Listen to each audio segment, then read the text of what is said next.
দুর্গাপুরে বেসরকারি কলেজে মেডিকেল কলেজে ছাত্রীর ধর্ষণ হয়েছে এবং তারপর মুখ্যমন্ত্রীর রিয়াকশন আপনি শুনেছেন।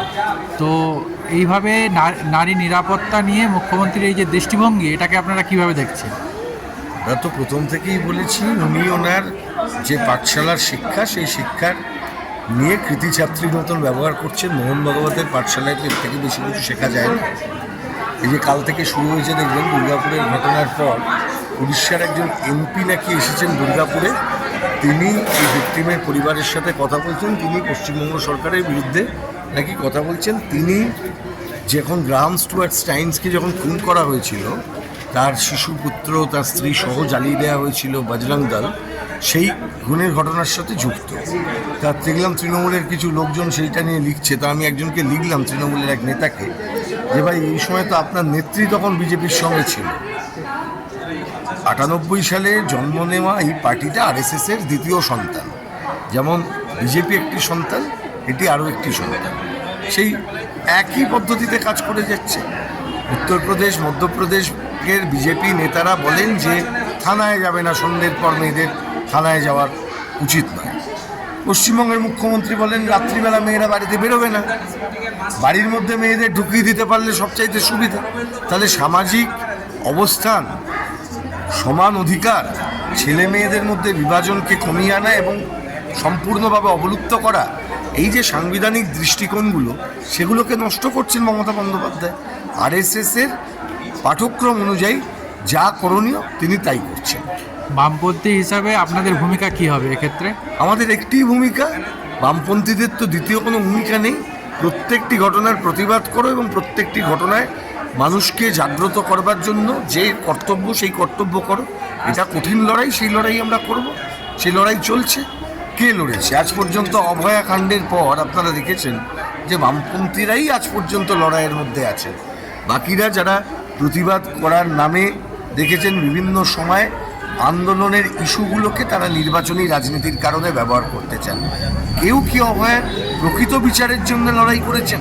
বামপন্থীরা ছাড়া আর সাধারণ মানুষ যারা যুক্ত হয়েছিলেন এই আন্দোলনের সঙ্গে, তারা ছাড়া অন্য রাজনৈতিক দল, তাদেরকে আপনারা দেখেছেন তাদের যে ভূমিকা ছিল, সেই ভূমিকাটা কী ছিল, কী করলো? তাহলে এত যদি ভূমিকা থাকতো, তাহলে তো তাদের নিয়ন্ত্রিত সিবিআইকে প্রভাবিত করতে পারতেন, তাদের উপর চাপ সৃষ্টি করতে পারতেন, সিবিআইকে দিয়ে তদন্ত করাতে পারতেন।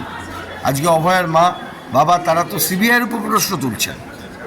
গতকাল ঘাটালে একজন পৌরসভার প্রাক্তন চেয়ারম্যান গ্রেপ্তার হয়েছে। নিশ্চয়ই কোনো গ্রুপবাজি ছিল। তৃণমূলের দুটো গোষ্ঠী নিশ্চয়ই ওখানে আছে। যে গোষ্ঠী একটুখানি পাওয়ারফুল, সেই গোষ্ঠী হয়তো এর বিরুদ্ধে করেছেন। তৃণমূলের চেয়ারম্যান তো ধোয়া তুলসী পাতা নিশ্চয়ই ছিল না। কিন্তু তার সঙ্গে আমি দেখলাম কি নাকি অভিষেক ব্যানার্জির সই জাল করেছে, না প্যাড জাল করেছিল। আমার বক্তব্য, ভাই অভিষেক, মমতা, এদের সই কি এত সস্তা? মানে ওই লেভেলে নেমে যাওয়ার মতন সম্ভাবনা আছে বলেই না জাল হচ্ছে। বামফ্রন্টের আমলে কেউ বুদ্ধবাবুর সই জাল করে জেলে যাচ্ছেন, এরকম কোনো ঘটনা ঘটেছে? সাহস পেত কেউ করবার? যদি অবশ্যই জাল করার কোনো সাহস পেত কেউ করবার? ভাবা যেত। এরা জালি সরকারের জালি পিসি, জালি ভাইপো, তাদের সরকার, তাতে চলছে যা হচ্ছে। তো স্বাভাবিকভাবে এই প্রশ্নটাই তো দেখুন না, মানে কোনটা জাল হতে পারে? এটা জাল হতে পারে। অভিষেক ব্যানার্জির নামটা ওই রকমভাবে এই ঘটনাগুলোর সঙ্গে যুক্ত করা যায়, একটা প্রিজাম্পশন কাজ করছে। আসলে তো লবি, কে আগামী দিনে বিধানসভার সিটটা পাবে, তার সাথে আইপ্যাকের ভালো কথা হয়েছে।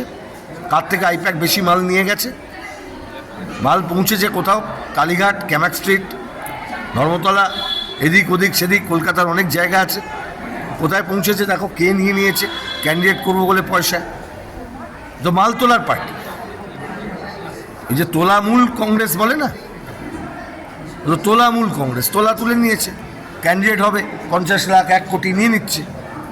সাধারণ মানুষের থেকে টাকা তুলেছে, ক্যান্ডিডেট হবে, ওকে এমপি করতে হবে, এমএলএ করতে হবে। আর লাটের ভাঁটগুলোকে ধরো, পাড়ায় যারা লপচপানি করবে লাটের ভাঁট, ওগুলোকে ধরো। ওরা টাকা তোলে আপনাদের থেকে, সাধারণ মানুষের থেকে, নিয়ে ওই টাকাটা ওখানে দিয়ে টিকিট কিনতে যায়। তৃণমূল মানে টিকিট কেনার পার্টি। ইলেকশনের টিকিট কেনে ওরা জনগণের টাকা দিয়ে তারপর জনগণের উপর ছড়ি ঘোরায়। এই নব্য জমিদার মানুষের টাকা মারা তোলামূল এদেরকে এবার তাড়ানোর সময় হয়েছে এবং মানুষ তাড়াবেন।